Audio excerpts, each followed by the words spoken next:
तो hello and welcome दोस्तों, कैसे हैं? उम्मीद करता हूँ अच्छे होंगे।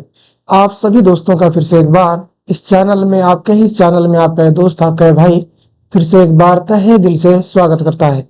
तो दोस्तों, आज के इस वीडियो में जैसा कि आप स्क्रीन पर देख पा रहे हैं, एनजीओ स्पर्म्स लिखा हुआ है। तो क्या होता है एनजीओ स्पर्म्स, कैसा होता है एनजीओ स्पर्म्स? चलिए, जो कुछ भी छोटी मोटी चीजें लिखी हुई हैं उन्हें समझने की और एंजियोस्पर्म को जानने की कोशिश करते हैं। तो चलिए, बिना किसी देरी के शुरू करते हैं आज के इस वीडियो को।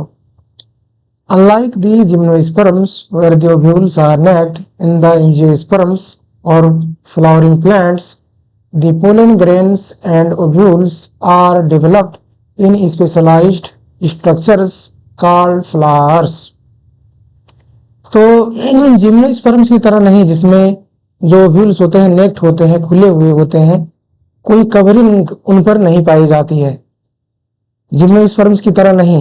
एंजियोस्पर्म में क्या होता है, फ्लोरिंग प्लांट्स में क्या होता है कि जो पोलन ग्रेन्स हो या फिर ओव्यूल्स हो, ये दोनों फ्लावर्स नामक स्पेशलाइज्ड स्ट्रक्चर्स में डेवलप होते हैं।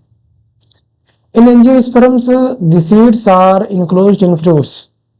एंजियोस्पर्म में जो सीड्स होते हैं वो फ्रूट्स में इनक्लोज्ड पाए जाते हैं।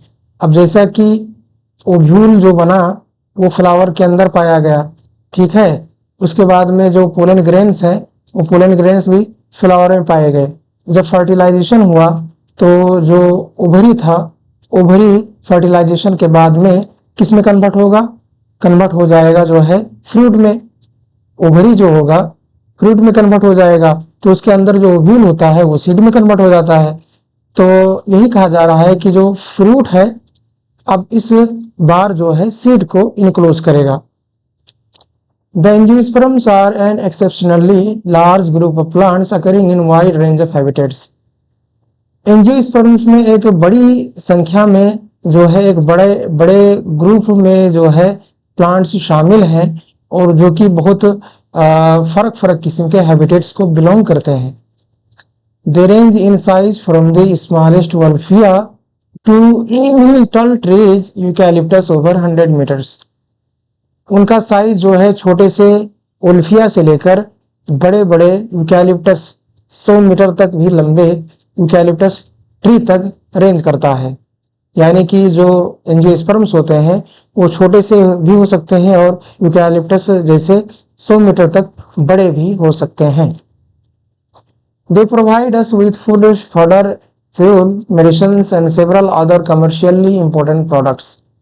जाहिर सी बात है, एंजियोस्पर्म जो होते हैं इनसे हम तमाम किस्म के फूड और फोडर, यानी कि जो बकरियों के लिए या फिर गाय के लिए या फिर कैटल के लिए जो खाना है उसे फोडर कहा गया, और इसके अलावा फ्यूल के लिए यानी कि जलाने के लिए जो चीज़ें हैं, इसके अलावा कुछ मेडिसिन्स हैं, जड़ी बूटियाँ हैं और अन्य तमाम कमर्शियली इम्पोर्टेंट जो प्रोडक्ट्स हैं हमें कहाँ से मिलता है? एंजियोस्पर्म से मिलता है। They are divided into 2 classes, dicotyledons and monocotyledons. और ये जो एंजियोस्पर्म्स होते हैं दोस्तों, इन्हें फर्दर 2 क्लासेज में बांटा जा सकता है, इन्हें पाए जाने वाले कोटिलेडन्स के आधार पे, इनके सीड में पाए जाने वाले कोटिलेडन्स के आधार पे। और पहला क्लास डाइकोटिलेडन्स, दूसरा क्लास मोनोकोटिलेडन्स कहलाता है।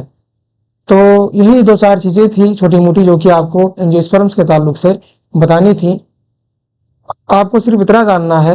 चलिए एक रिकैप ले लेते हैं फिर से कि जिम्नोस्पर्म वगैरह में क्या होता है कि जो ओव्यूल्स होते हैं वो नैक्ट होते हैं, यानी कि बाहर से उन पर कोई कवरिंग नहीं होती है।